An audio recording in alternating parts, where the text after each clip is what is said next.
사랑을 눈꽃처럼 한 적 있나요? 저녁날 부대 앞, 한 우크라이나 여성이 눈물을 흘리고 있었습니다. 2년을 기다렸는데 남자친구가 자신을 못 본 척 했거든요. 한국 남성이라면 누구나 거쳐야 하는 군복무. 그 군대라는 관문 앞에서 수많은 20대 청춘들이 첫 번째 진짜 이별을 경험하게 됩니다. 사회로부터의 격리, 사랑하는 사람과의 헤어짐, 혹은 끝없이 이어지는 기다림의 연속. 그래서 생긴 말이 고무신 거꾸로 신는다는 표현이겠죠. 꽃다운 나이에 연인을 군대에 보내야 하는 여성들에게는 그 시간이 얼마나 무겁고 버거웠을까요? 오늘 들려드릴 이야기의 여주인공은 다름 아닌 그 힘든 시간을 끝까지 견뎌낸 우크라이나 출신의 아름다운 여성입니다. 대부분의 커플들이 군대라는 현실 앞에서 작별을 고하는 상황에서도 그녀는 자신의 한국인 남자친구를 무려 24개월이라는 긴 시간 동안 변함없이 기다려주었다고 하는데요. 그토록 애타게 기다렸던 저녁 당일, 기쁨과 설렘을 안고 달려간 그녀 앞에 나타난 것은 상상도 못했던 차가운 현실이었습니다. 사랑하는 남자가 자신을 마치 모르는 사람인 양 외면해버린 거예요. 2년간의 순수한 기다림이 왜 이런 결과로 이어진 걸까요? 그 당황스럽고 충격적인 순간의 이야기를 그녀가 직접 들려드리겠습니다. 안녕하세요. 제 이름은 소피아예요. 2000년대 초 우크라이나 키예프의 차가운 겨울을 뒤로하고 한국행 비행기에 올랐던 그 순간이 아직도 생생해요. 17살, 모든 것이 낯설고 두려웠지만 아버지의 단호한 결정 앞에 저는 그저 수긍할 수밖에 없었거든요. 아버지는 한국과의 물류 사업으로 큰 성공을 거두셨고 그 인연으로 신뢰할 만한 한국 가정에서 저를 받아들이기로 했다고 하셨어요. 한국 교육도 받고 문화도 배우면 내 미래에 큰 도움이 될 거야. 아버지의 말씀은 언제나 결정사항이었고 어머니는 그저 제 가방에 우크라이나 초콜릿을 가득 넣어주시는 것으로 이별의 아쉬움을 대신하셨죠. 인천공항에 도착했을 때 공기부터 달랐어요. 우크라이나의 차갑고 건조한 공기와는 달리 한국의 봄 기후는 축축하고 이상하게 달콤했거든요. 입국장을 빠져나오자 한 가족이 제 이름이 적힌 팻말을 들고 서 있었어요. 중년 부부와 제 또래로 보이는 남자아이였죠. 부부는 친절한 미소로 저를 맞이했고 남자아이는 어색하게 고개를 숙여 인사했어요. 안녕하세요, 소피아. 우리 집에 온 것을 환영해요. 한국어를 조금 배웠지만 실전에서는 아무것도 알아들을 수 없었어요. 그저 고개만 끄덕이며 따라갔죠. 차 안에서 여자분은 계속 우크라이나에 대해 물으셨지만 저는 대부분 네와 아니오로만 대답했어요. 그런데 그 아이 나중에 알게 된 이름이 민석이었는데요. 제게 간간히 영어로 말을 걸어주더라고요. 학교에서 배운 서툰 영어였지만 그 순간만큼은 영어가 이토록 반가울 줄 몰랐답니다. 그들의 집은 깔끔한 아파트였어요. 우크라이나의 넓은 저택에서 자란 저에게는 작게 느껴졌지만 묘하게 아늑했거든요. 현관에 들어서자마자 신발을 벗는 문화가 낯설었고 방바닥이 따뜻한 것도 신기했어요. 제게 배정된 방은 아담했지만 창문 너머로 보이는 도시 풍경이 마음에 들었답니다. 첫날 밤 이불 속에서 홀로 눈물을 흘렸어요. 부모님과 우크라이나 친구들이 그리웠고 이 낯선 나라에서 앞으로 어떻게 지내야 할지 두려웠거든요. 아침이 되자 코를 자극하는 이상한 냄새에 눈을 떴어요. 조심스럽게 방문을 열고 나가보니 부엌에서 아주머니가 분주히 움직이고 계셨어요. 테이블 위에는 처음 보는 음식들이 놓여 있었어요. 김치, 된장국, 생선구이. 모두 처음 보는 것들이었죠. 소피아, 일어났구나. 어서 와서 밥 먹자. 아주머니의 따뜻한 미소에 긴장이 조금 풀렸어요. 식탁에 앉자 아저씨와 민석이도 합류했어요. 그들은 제가 젓가락을 어색하게 다루는 모습을 보며 웃었지만 그 웃음에는 비웃음이 아닌 따뜻함이 담겨 있었거든요. 민석이는 직접 숟가락을 건네주었고 아주머니는 계속해서 반찬을 제 그릇에 담아주셨어요. 괜찮아. 천천히 배우면 돼. 우리가 도와줄게. 학교는 더 큰 도전이었어요. 언어의 장벽은 높았고 호기심 어린 시선들이 항상 저를 따라다녔거든요. 민석이는 같은 반이었고 처음 며칠은 그가 제 대변인 역할을 해주었어요. 점심시간에는 항상 제 곁에 있어 주었고 다른 아이들에게 저를 소개해 주었죠. 저를 이상하게 대하는 친구들을 항상 민석이가 막아줬어요. 그 덕분에 조금씩 학교 생활에 적응해 나갔답니다. 밤이면 아주머니가 한국어를 가르쳐 주셨어요. 처음에는 안녕하세요, 감사합니다 같은 기본적인 인사말부터 시작했죠. 아저씨는 종종 우크라이나 관련 책을 보여주시며 제 고향에 대한 이야기를 들려달라고 하셨어요. 그들의 관심과 배려 덕분에 한국에서의 생활이 조금씩 편안해졌어요. 한 달이 지나고 두 달이 지나면서 저는 조금씩 한국어를 익혀갔어요. 학교에서도 친구들이 생겼고 민석이와는 더욱 가까워졌답니다. 그는 항상 제 옆에서 든든한 지원군이 되어주었어요. 함께 숙제를 하고 주말에는 근처 공원을 산책하며 서로의 문화에 대해 이야기했어요. 그의 순수한 호기심과 친절함이 저를 편안하게 만들어주었거든요. 가을이 깊어갈 무렵 저는 이미 그 가정의 일부가 된 것 같았어요.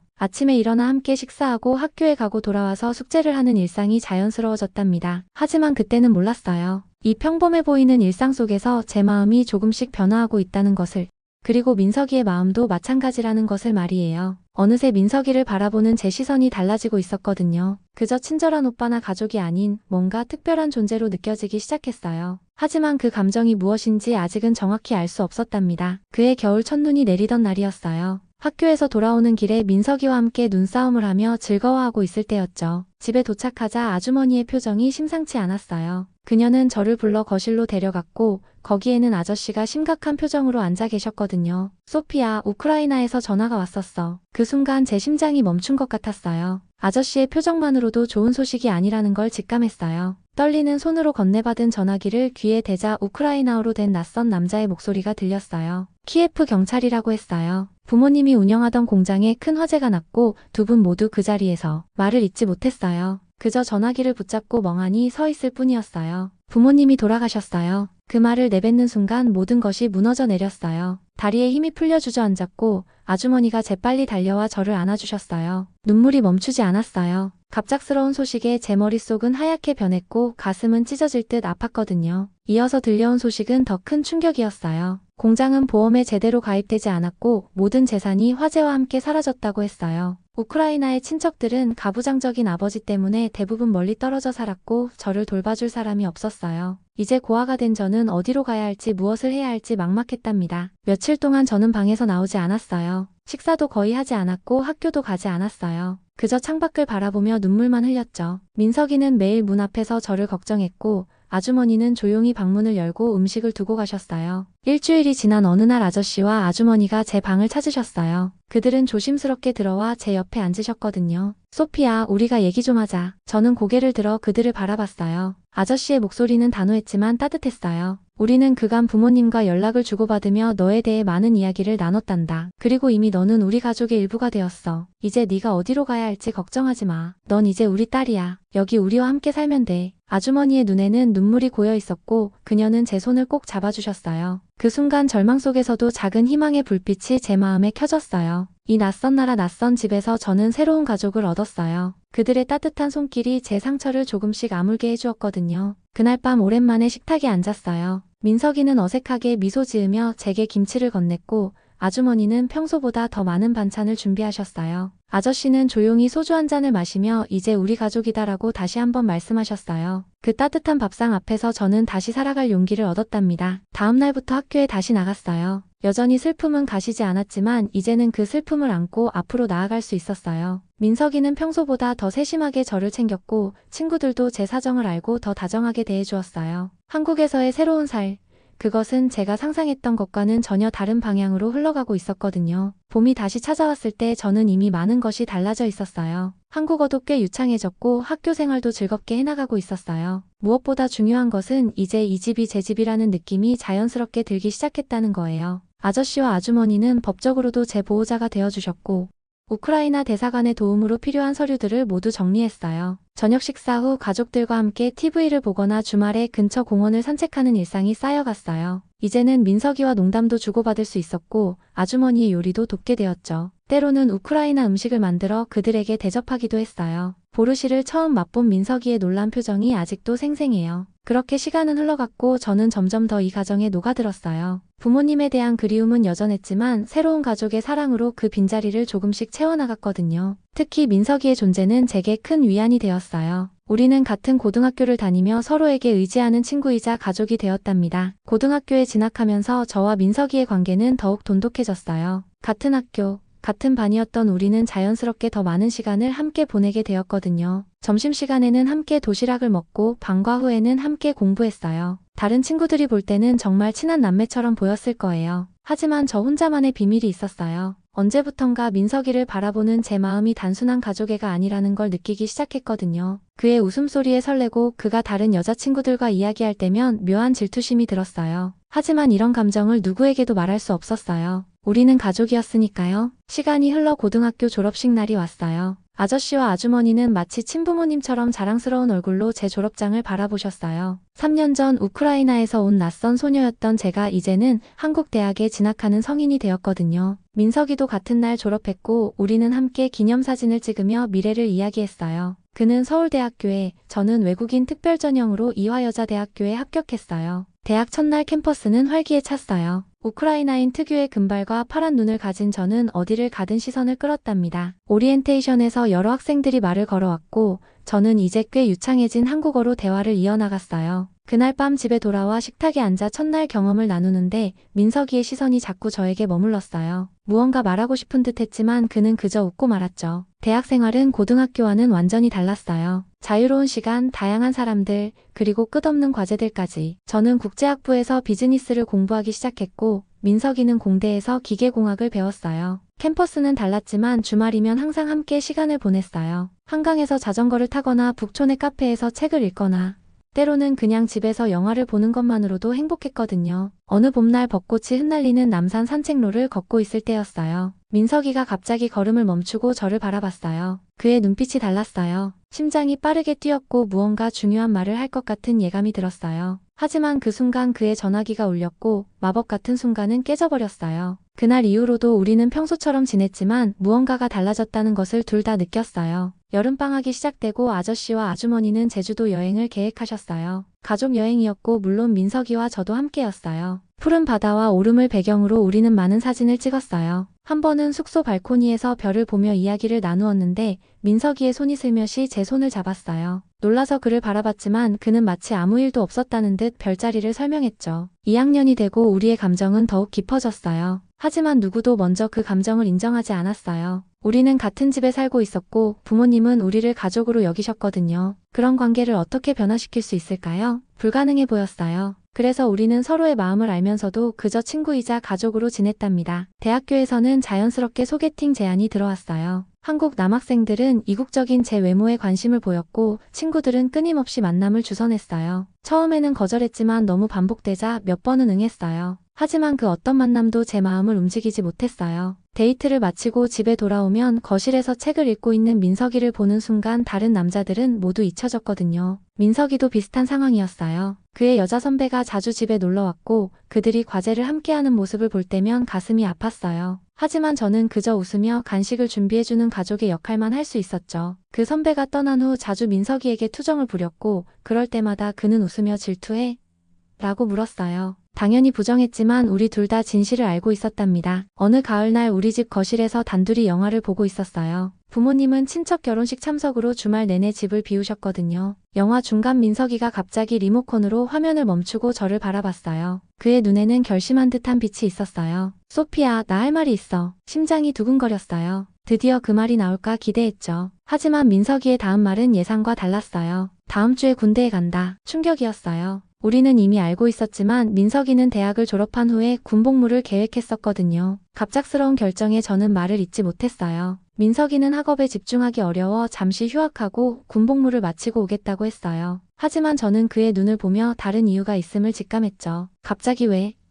그는 잠시 침묵하다가 조용히 대답했어요. 그냥 좀 정리할 시간이 필요해서. 무슨 말인지 이해했어요. 그도 우리 사이에 이상한 긴장감을 느끼고 있었고 그것을 피하고 싶었던 거예요. 가슴이 아팠지만 이해했어요. 다음날 민석이는 짧게 깎은 머리로 집을 나섰어요. 현관에서 그를 배웅하며 꼭 안아주고 싶었지만 그저 손을 흔들며 건강하게 다녀와라고 말하는 것이 전부였어요. 그가 없는 집은 이상하게 텅 비어 있었어요. 같은 공간, 같은 사람들이지만 민석이의 빈자리는 너무나 컸거든요. 처음 몇 주는 어색했지만 점차 대학 생활에 더 몰두하며 시간을 보냈어요. 주말마다 그의 부모님과 함께 면회를 다녔고 훈련소에서 만난 민석이는 늘 밝게 웃으며 괜찮다고 했어요. 하지만 그의 눈빛은 달랐어요. 뭔가 아쉬움과 그리움이 담겨 있었거든요. 그때는 몰랐어요. 이 이별이 우리에게 얼마나 큰 시련이 될지, 그리고 2년이라는 시간이 얼마나 길고 험난할지 말이에요. 하지만 저는 기다리기로 결심했어요. 그가 돌아올 때까지 아무리 오래 걸려도 말이에요. 민석이가 없는 집은 이상하게 텅 비어 있었어요. 처음 몇 주는 어색했지만 점차 대학 생활에 더 몰두하며 시간을 보냈어요. 주말마다 그의 부모님과 함께 면회를 다녔고